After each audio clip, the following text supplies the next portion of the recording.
নমস্কাৰ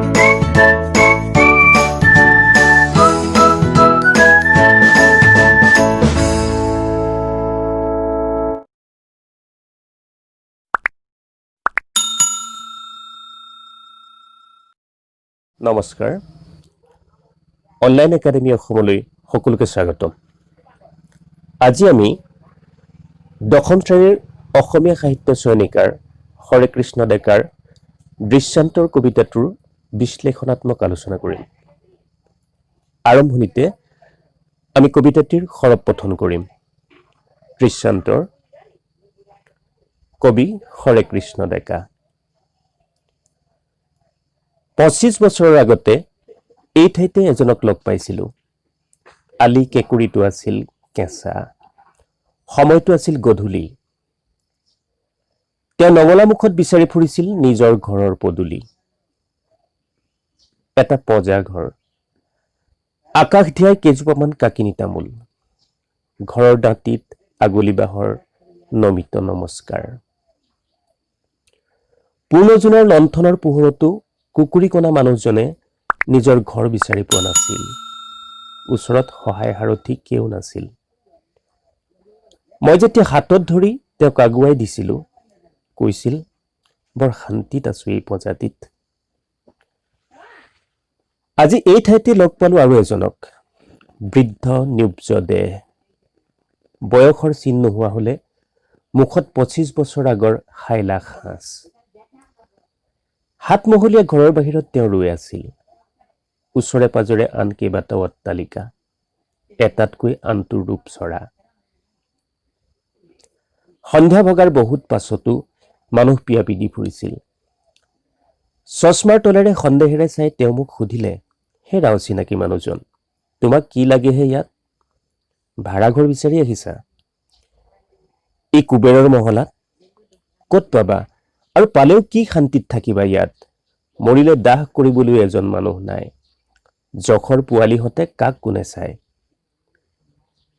এই বুলি কৈ তেওঁ সাতমহলীয়া ঘৰৰ ভিতৰলৈ সোমাই গ'ল এই কংক্ৰিটৰ হাবিখনত তেওঁক বিচাৰি নাপালো আৰু বৰ অশান্তিৰে উভতি আহিলো ছাত্ৰ ছাত্ৰীসকল আমি এতিয়া কবিতাটিৰ শব্দাৰ্থসমূহ আলোচনা কৰিম আৰু তাৰ পাছতেই কবিতাটোৰ স্তৱকসমূহৰ সূক্ষ্ম বিশ্লেষণৰ লগতে মূলভাৱ অংশ আলোচনা কৰিম শব্দাৰ্থ দৃশ্যান্তৰ দৃশ্য যোগ অন্তৰ অৰ্থাৎ ছবি বা দৃশ্য অথবা ৰূপৰ পাৰ্থক্য ভিন্ন দৃশ্য কাকিনি তামোল পাৰিব নোৱাৰা ওখ তামোল কুকুৰিকণা গধূলি বা ৰাতি নেদেখা মানুহ কুবেৰ যক্ষৰ অধিপতি বা ধনৰ অধিপতি দেৱতা দাহ দহন বা পুৰা কাৰ্য সুখ সন্তাপ নিউব্জ কুজা য শব্দৰ অৰ্থ হৈছে এক অপদেৱতা যি পুতি থোৱা ধন সোণ ৰখি থাকে বুলি মানুহে বিশ্বাস কৰে অথবা অতিশয় কৃপণ লোক এতিয়া আহা আমি দৃশ্যান্তৰ কবিতাটোৰ বিভিন্ন স্তৱকসমূহৰ বিশ্লেষণ কৰিম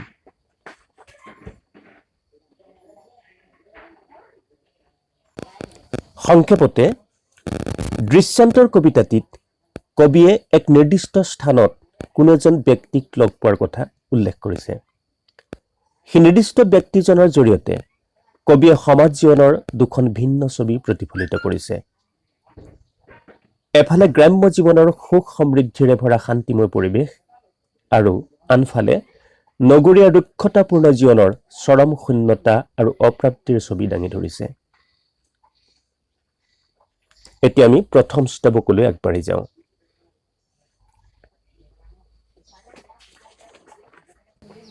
প্ৰথম স্তৱক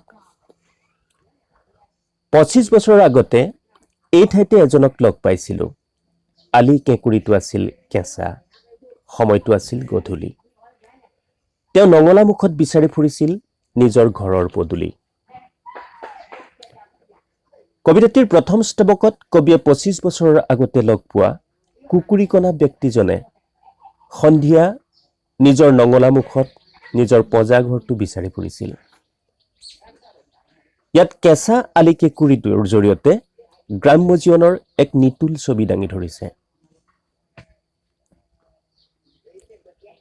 দ্বিতীয় স্তৱক, এটা পজাঘৰ, আকাশ ধিয়াই কেইজোপামান কাকিনী তামোল, ঘৰৰ দাঁতিত আগুলি বাঁহৰ নমিত নমস্কাৰ। কবিতাটিৰ এই দ্বিতীয় স্তৱকত সমাজ জীৱনৰ দুই ভিন্ন ছবি দাঙি ধৰা প্ৰতীকী ব্যক্তিজনৰ এটি পজাঘৰ, ওখ ওখ কাকিনী তামোল, তললৈ মূৰ দুৱাই থকা আগুলি বাঁহৰ নতশিৰ ইত্যাদিৰ অনুপম চিত্ৰকল্পৰ সমাহাৰে কবিতাটি ব্যঞ্জনাময় কৰি তুলিছে। পূৰ্ণ জোনৰ লণ্ঠনৰ পোহৰতো কুকুৰি কণা মানুহজনে নিজৰ ঘৰ বিচাৰি পোৱা নাছিল। ওচৰত সহায় সাৰথি কেও নাছিল। মই যেতিয়া হাতত ধৰি তেওঁক আগুৱাই দিছিলোঁ, কৈছিল, বৰ শান্তিত আছো এই প্ৰজাতিত। এই স্তৱকত কবিয়ে আকাশৰ পূৰ্ণজোনক এটা লণ্ঠন লাইটৰ লগত তুলনা কৰিছে। এই জোনৰ পোহৰতো নিজৰ ঘৰ বিচাৰি নোপোৱা কুকুৰি কণা অসহায় মানুহজনক কবিয়ে যেতিয়া সহায় কৰি ঘৰলৈ আগবঢ়াই দিছিল, তেতিয়া নিজৰ পজাঘৰত পোৱা শান্তিৰ কথা তেওঁ প্ৰকাশ কৰিছিল। ইয়াৰ যোগেদি কবিয়ে গ্ৰাম্য জীৱনৰ শান্তিময় পৰিৱেশৰ কথা উল্লেখ কৰিছে।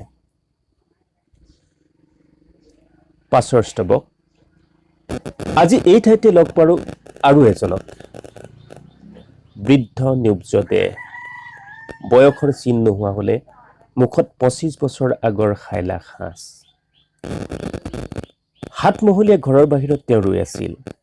ওচৰে পাজৰে আন কেইবাটাও অট্টালিকা, এটাতকৈ আনটোৰ ৰূপ চৰা। কবিয়ে আজি অৰ্থাৎ বৰ্তমান সময়ত এজন কোজা বৃদ্ধ লোকক লগ পালে। 25 বছৰৰ আগতে কবিয়ে যিজন ব্যক্তিক এদিন গধূলি লগ পাইছিল, সেই একেজন লোকেই আজি লগ পোৱা যে সেই একেজন মানুহ আছিল, সেয়া স্তৱকটিত সুন্দৰ ৰূপত প্ৰকাশ পাইছে। মাত্ৰ মুখত 25 বছৰৰ পাছত বয়সৰ ছাপ বিদ্যমান। তেওঁ ৰৈ আছিল এটা সাতমহলীয়া ঘৰৰ বাহিৰত। ওচৰে পাজৰে সুন্দৰ কেইবাটাও ঘৰ, যেন এটাতকৈ আনটো বেছি সুন্দৰ, অধিক বিতোপন। অৰ্থাৎ কবিয়ে 25 বছৰৰ আগতে লগ পোৱা ব্যক্তিজনৰ সৰু পজাটো সময়ৰ সোঁতত বৰ্তমান সময়ৰ পৰিপ্ৰেক্ষিতত এটা সাতমহলীয়া ঘৰলৈ পৰিৱৰ্তিত হ'ল। ওচৰ পাজৰৰ ঘৰবোৰৰো ঠিক একে ৰূপান্তৰ ঘটিল। সন্ধ্যা ভগাৰ বহুত পাছতো মানুহ পিয়াপি দি ফুৰিছিল। চশমাৰ তলেৰে সন্দেহেৰে চাই তেওঁ মোক সুধিলে, হেৰা অচিনাকি মানুহজন, তোমাক কি লাগেহে ইয়াত? ভাড়াঘৰ বিচাৰি আহিছা এই কুবেৰৰ মহলাত? ক'ত পাবা আৰু পালেও কি শান্তিত থাকিবা ইয়াত? মৰিলে দাহ কৰিবলৈ এজন মানুহ নাই। জখৰ পোৱালিহঁতে কাক কোনে চায়? এই স্তৱকত নগৰীয়া জীৱনৰ স্বাভাৱিক জীৱন যাত্ৰা মতে ঠাইখনত সন্ধিয়া ভগাৰ বহু পাছতো অহৰহ মানুহে অহা যোৱা কৰি আছিল। কবিক ৰাস্তাত ৰৈ থকা দেখি সেই বৃদ্ধ কোজা মানুহজনে চশমাৰ তলেৰে চাই ভাড়াঘৰ বিচাৰি যোৱা বুলি মন্তব্য কৰিছিল। সেই কৃত্ৰিম আধুনিক ঠাইখনত ভাড়াঘৰ বিচাৰি পোৱাটো সহজ নহয়, আৰু পালেও যে তাত শান্তিময় জীৱন সম্ভৱ নহয়, সেই কথা বুঢ়া মানুহজনে অকপতে প্ৰকাশ কৰিছে। আধুনিক ভোগবিলাসিতাৰ পাছত দৌৰি ফুৰা মানুহবোৰৰ কোনেও কলৈকো চাবলৈ সময় নাই। মৰিলে দাহ কৰিবলৈকো যেন তাত কোনো নাই। 25 বছৰৰ আগতে লগ পোৱা ব্যক্তিজনে সৰল গাঁৱলীয়া জীৱনৰ সৰু পজাটোত বাস কৰাৰ যি শান্তিৰ কথা কৈছিল, সেই একেজন লোকে 25 বছৰৰ পাছত চহৰীয়া বিলাসিতাই ধুই নিয়া সাতমহলীয়া ঘৰত বাস কৰা চৰম তিক্ততাৰ কথা যিদৰে কবিৰ আগত ব্যক্ত কৰিছিল, স্তৱকটিত সেয়া বিশেষ লক্ষণীয় দিশ বুলি কৈ তেওঁ সাতমহলীয়া ঘৰৰ ভিতৰলৈ সোমাই গ'ল। এই কংক্ৰিটৰ হাবিখনত তেওঁক বিচাৰি নাপালোঁ আৰু বৰ অশান্তিৰে উভতি আহিলোঁ। কবিতাটিৰ এই শেষ স্তৱকটিত কবিৰ মন অশান্তিৰে ভৰি উঠিল। চহৰীয়া যান্ত্ৰিকতাৰ সমাজখনক এখন ৰুক্ষ কংক্ৰিটৰ হাবিৰ লগত কবিয়ে তুলনা কৰিছে। সেই বুঢ়া মানুহজনে চহৰৰ বিৰক্তিকৰ জীৱন যাত্ৰাৰ কথা কবিৰ আগত প্ৰকাশ কৰি সাতমহলীয়া ঘৰৰ ভিতৰত বন্দিত্বক আঁকোৱালি ল'লে। তেওঁক আৰু বিচাৰি পোৱা নগ'ল। আহা আমি এতিয়া মূল ভাৱ অংশৰ বিশ্লেষণ কৰিম। কবি হৰেকৃষ্ণ ডেকাৰ দৃশ্যান্তৰ উপমা চিত্ৰকল্পৰ প্ৰয়োগেৰে এক ভাৱগভীৰ কবিতা। কবিতাটো সামাজিক জীৱনৰ দুটা ভিন্ন ৰূপ প্ৰতিফলিত হৈছে। কবিয়ে লগ পোৱা ব্যক্তি এজনৰ প্ৰসংগেৰে তেওঁ উন্মোচন কৰিছে এহাতে গ্ৰাম্য জীৱনৰ সৰল শান্তিময়তা আৰু আনহাতে নগৰীয়া জীৱনৰ শূন্যতা আৰু অপ্ৰাপ্তি। কেঁচা আলিকেঁকুৰিৰ পৰা কংক্ৰিটৰ হাবিলৈকে বিবিধ চিত্ৰকল্পৰ মাজেৰে কবিয়ে আধুনিক মানুহৰ নিসংগতা আৰু চহৰীয়া জীৱনৰ যান্ত্ৰিকতাক প্ৰতিফলিত কৰিছে। দৃশ্যান্তৰ নামটোতে লুকাই আছে আমাৰ সমাজ জীৱনৰ পৰিৱৰ্তিত সত্য। দুটা ভিন্ন অভিজ্ঞতাৰ মাজেৰে কবিয়ে কবিতাটোত ভাৱ আৰু ভাষাৰ অনুপম সামঞ্জস্য ৰাখিবলৈ সমৰ্থ হৈছে। দৃশ্যান্তৰ কবিতাটো আমাৰ সমাজ জীৱনৰ এক আলেখ্য। দৃশ্যান্তৰ কবিতাটোত প্ৰকাশ পোৱা অভিব্যক্তিক আধুনিক কবিতাৰ বিদ্যায়তনিক আলোচনাত মহানগৰ চেতনা বুলি কোৱা হয়। এতিয়া আমি কবি হৰেকৃষ্ণ ডেকাৰ বিষয়ে কিছু কথা আলোচনা কৰিম। হৰেকৃষ্ণ ডেকাৰ জন্ম হৈছিল 1943 চনত। ল'ৰালিটো তেওঁ তিনিচুকীয়াত কটায়। 1959 চনত মেট্ৰিক পৰীক্ষাত উত্তীৰ্ণ হৈ কটন কলেজত পঢ়িবলৈ লয়। গুৱাহাটী বিশ্ববিদ্যালয়ৰ পৰা 1965 চনত ইংৰাজী বিষয়ত MA পাছ কৰে। গুৱাহাটীৰ কমাৰ্চ কলেজত অধ্যাপনাৰে চাকৰি জীৱন আৰম্ভ কৰা ডেকা দেৱীয়ে পাছত ভাৰতীয় আৰক্ষী সেৱাত যোগদান কৰি আৰক্ষী সঞ্চালক হিচাপে অৱসৰ লয়। হৰেকৃষ্ণ ডেকা দ্য চেণ্টিনেল কাকত আৰু গৰিয়সী আলোচনীৰো সম্পাদক আছিল। তেওঁ ৰাতিৰ শোভাযাত্ৰা, আন এজন, চি স্কোৱাৰ আদি কবিতা পুথিৰ, গল্প আৰু কল্প, মধুসূদনৰ দলং, বন্দিয়াৰ, মৃত্যুদণ্ড আদি গল্পৰ পুথি ৰচনা কৰিছিল। তেওঁৰ একমাত্ৰ উপন্যাস হ'ল আগন্তুক। ইয়াৰ বাহিৰেও তেওঁ কেইবাখনো পুথি অসমীয়া ভাষালৈ অনুবাদ কৰিছে। তেওঁ 1987 চনত অসম সাহিত্য অকাডেমী বঁটা, 1996 চনত কথা বঁটা আৰু 2010 চনত অসম উপত্যকা সাহিত্য বঁটা লাভ কৰে। আলোচনাৰ এই শিতানত আমি পাঠভিত্তিক প্ৰশ্নসমূহৰ উত্তৰ দিবলৈ যত্ন কৰিম। 1 নম্বৰ চমু উত্তৰ দিয়া। ক, কবিয়ে কিমান বছৰৰ আগতে মানুহজনক লগ পাইছিল? উত্তৰ, কবিয়ে 25 বছৰৰ আগতে মানুহজনক লগ পাইছিল। খ, মানুহজনে কিয় নিজৰ ঘৰ বিচাৰি পোৱা নাছিল? ইয়াৰ উত্তৰ হ'ব, মানুহজন কুকুৰীকণা আছিল আৰু সেয়ে গধূলি হোৱাৰ বাবে তেওঁ নিজৰ ঘৰ বিচাৰি পোৱা নাছিল। গ, মানুহজনে নিজৰ ঘৰৰ পদূলি ক'ত বিচাৰিছিল? উত্তৰ, মানুহজনে নঙলামুখত নিজৰ ঘৰৰ পদূলি বিচাৰি ফুৰিছিল।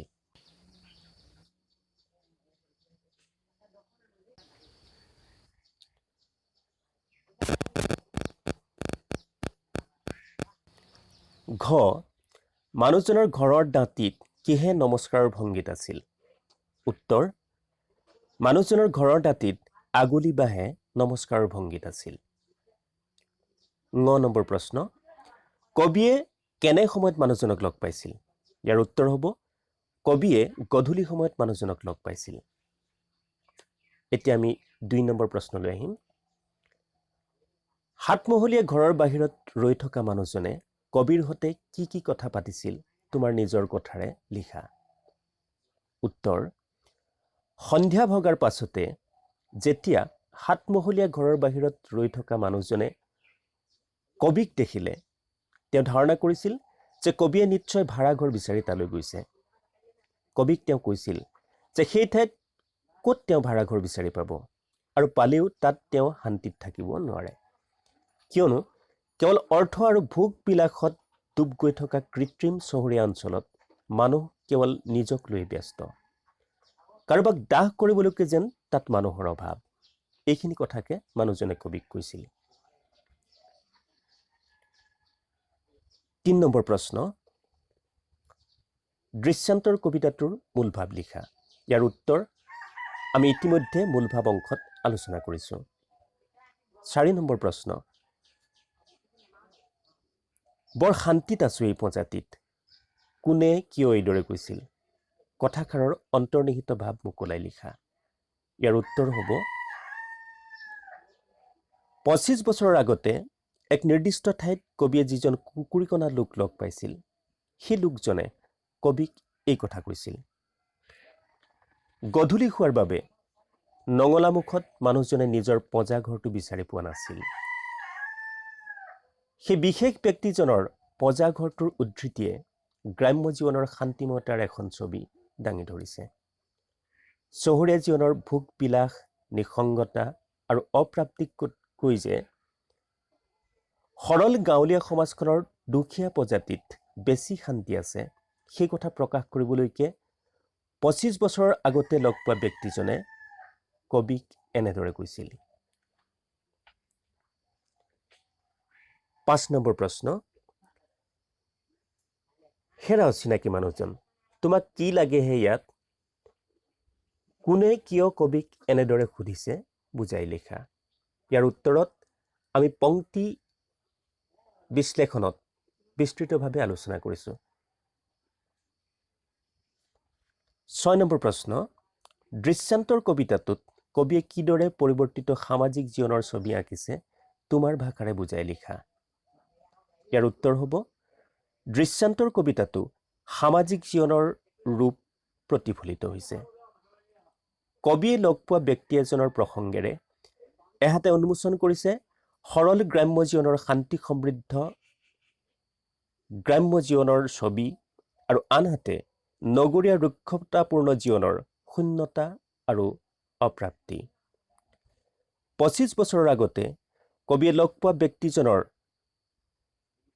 এটা সাধাৰণ পঁজাঘৰ আছিল, য'ত ওখ ওখ কাকিনি তামোলৰ শাৰী, নমস্কাৰৰ ভংগীত দো খাই থকা আগলি বাঁহ, যিবোৰে গাঁৱলীয়া সমাজৰ শোভাবৰ্ধনৰ লগতে সৰল শান্তিময়তাৰ কথা প্ৰকাশ কৰিছিল। কিন্তু ২৫ বছৰৰ পাছত সেইবোৰ গুচি সঘন অট্টালিকাই স্থান পালে। মানুহবোৰ কেৱল নিজক লৈ ব্যস্ত হৈ পৰিল। সেই বৃদ্ধ লোকজনৰ ভাষাত মৰিলেও দাহ কৰিবলৈ যেন তাত মানুহ নোহোৱা হ'ল। কেৱল অৰ্থৰ প্ৰাচুৰ্য আৰু ভোগবিলাসিতাৰ বাবে মানুহৰ জীৱনলৈ পৰিৱৰ্তিত এক বিৰক্তিকৰ জীৱন লালন কৰাৰ অৱকাশ আহিল। এতিয়া আমি ৫ৰ প্ৰশ্নলৈ আহিম। ব্যাখ্যা কৰা। ক, মৰিলে দাহ কৰিবলৈও এজন মানুহ নাই। খ, যখৰ পোৱালিহঁতে কাক কোনে চায়। গ, এই কংক্ৰিটৰ হাবিখনত তেওঁক বিচাৰি নাপালোঁ আৰু। ইয়াৰ বিস্তৃত ব্যাখ্যা আমাৰ প্ৰতিটো স্তৱকৰ বিস্তৃত ভাঙনিতে পোৱা যাব। এতিয়া আমি ভাষা বিষয়ক প্ৰশ্নসমূহলৈ আহিব বিচাৰিছোঁ। ১ নম্বৰ, বিপৰীত শব্দ লিখা। ইয়াৰ উত্তৰসমূহ আমি লগে লগে কৈ গৈছোঁ। কেঁচা, ইয়াৰ বিপৰীত শব্দ হ'ব পকা। গধূলি, পুৱা, পোহৰ, আন্ধাৰ। শান্তি, অশান্তি। ৰূপ, ৰূপহীন বা কুৎসিত। ২ নম্বৰ প্ৰশ্ন, এটাকৈ সমাৰ্থক শব্দ লিখা। জোন, ইয়াৰ সমাৰ্থক হ'ব চন্দ্ৰ, ঘৰ, আৱাস, চৰা, বেছি, দাহ, দহন, উভতি, উলটি। ৩ নম্বৰ প্ৰশ্ন, নয়াৰ্থক শব্দ গঠন কৰা। ইয়াৰ উত্তৰসমূহ আমি লগে লগে দি যাব বিচাৰিছোঁ। শান্তি, অশান্তি, চিনাকি, অচিনাকি, সহায়, অসহায়। আজিলৈ আমি ইমানতে পাঠ সামৰিব বিচাৰিছোঁ। আমাৰ পাঠ পৰিৱেশন কৰা সকলো শ্ৰোতা দৰ্শকক আমাৰ অনিচ্ছাকৃত ভুল ভ্ৰান্তিৰ বাবে মাৰ্জনা কৰিবলৈ অনুৰোধ কৰিছোঁ। লগতে সকলোৰে পৰা গঠনমূলক পৰামৰ্শ আশা কৰিছোঁ। ধন্যবাদ।